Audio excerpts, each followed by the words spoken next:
दश दिशा भूपाळी म्हणती श्रीराम समर्थ. सुप्रभातम. हिंदू जागृती न्यास आणि श्री घंटाळी मंदिर संस्थांच्या प्रभातिमनी या कार्यक्रमात अमृतापाध्येचा सस्नेह नमस्कार. श्री ब्रह्मचैतन्य महाराज गोंदवलेकर प्रवचने. 26 मार्च. प्रपंचातले विषय सुख हे खरे सुख नाही. मनुष्य जगात कितीही मोठा असला तरी त्याच्या प्रपंचात काहीतरी न्यून असतेच. न्यूनता नाही असा प्रपंचच नाही. एखादा प्रापंचिक माझा प्रपंच पूर्ण आहे म्हणून सांगणारा भेटेल, परंतु चालले आहे तसेच चालावे यात कमी तर नाही ना कधी पडणार अशी काळजी त्याला असतेच, म्हणजे त्याला खरे सुख असे नसतेच. एखादा अत्यंत विषयी त्याला कदाचित काळजी नसेल. दारूच्या धुंदीत असणाऱ्याला राजाचीही पर्वा नसते, वस्त्राचीही शुद्ध नसते आणि तो आपल्या धुंदीत आनंदात असतो. पण हे सर्व त्याची धुंदी उतरली नाही तोपर्यंतच. विषयातले सुख परावलंबी विषयांवर अवलंबून असते. विषय हे नश्वर, आपल्यापासून कधीतरी जाणार. निदान आपल्याला तरी त्यांच्यापासून एक दिवस जावे लागणार. दुसरी गोष्ट म्हणजे विषयाचे सुख इंद्रियाधीन असते. इंद्रिय विकल झाली म्हणजे सुख कसे मिळणार? उद्या आपण मरणार हे समजले की कोणते विषय आपल्याला सुख देतील? सारांश: विषयात सुख नाही. जे सुख होते असे वाटते ते आपल्यातच असते आणि ते विषयापासून मिळते अशी आपली फसवणूक मात्र होते.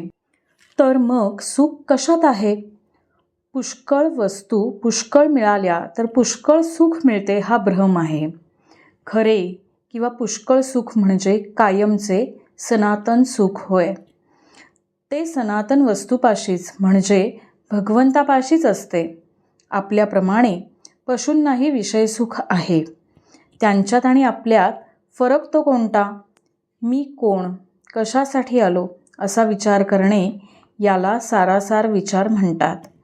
प्रपंचातही आपण विचार करतोच. कशात आपला फायदा आहे, कशात आपला तोटा आहे हे बघतो.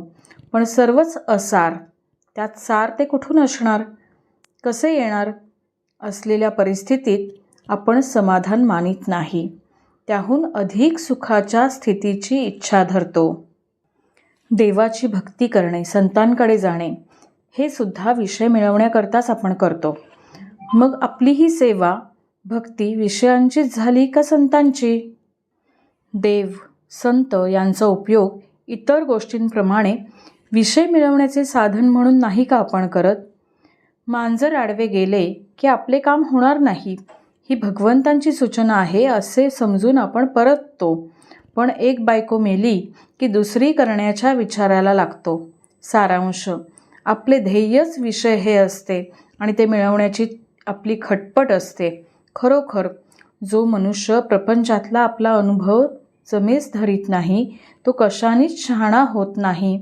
बोधवचन: प्रपंचात सुखी होणे म्हणजे भगवंताचे होणे होय. आजचा हिंदू कर्तव्य दिनविशेष. 26 मार्च. वसंतोत्सव आरंभ. आम्रकुसुम प्राशन. पौर्णमास इष्टी. वसंत ऋतू म्हणजे रंगोत्सव. या कालावधीमध्ये आंब्याला मोहोर आलेला असतो. या दिवशी आम्रकुसुम प्राशन करण्याचा प्रघात आहे. सुगंधी व किंचित तुरट असा हा कल्प वसंतातील कफाचा नाश करतो. सकाळी 7 ते 12 या वेळात आंबा मोहोराचे चूर्ण हे घंटाळी मंदिरामध्ये ठेवले जाईल. सर्वांनी याचा नक्की लाभ घ्यावा. या दिवशी अभ्यंग स्नानाचीही प्रथा आहे. सूर्योदय सकाळी 6:39. मंडळी, बरे तर श्री रामरायाचे आणि श्री घंटाळी देवीचे शुभाशीर्वाद तुमच्या सर्व कुटुंबावर अक्षुण्य राहोत ही प्रार्थना. जानकी जीवन स्मरण. जय जय राम.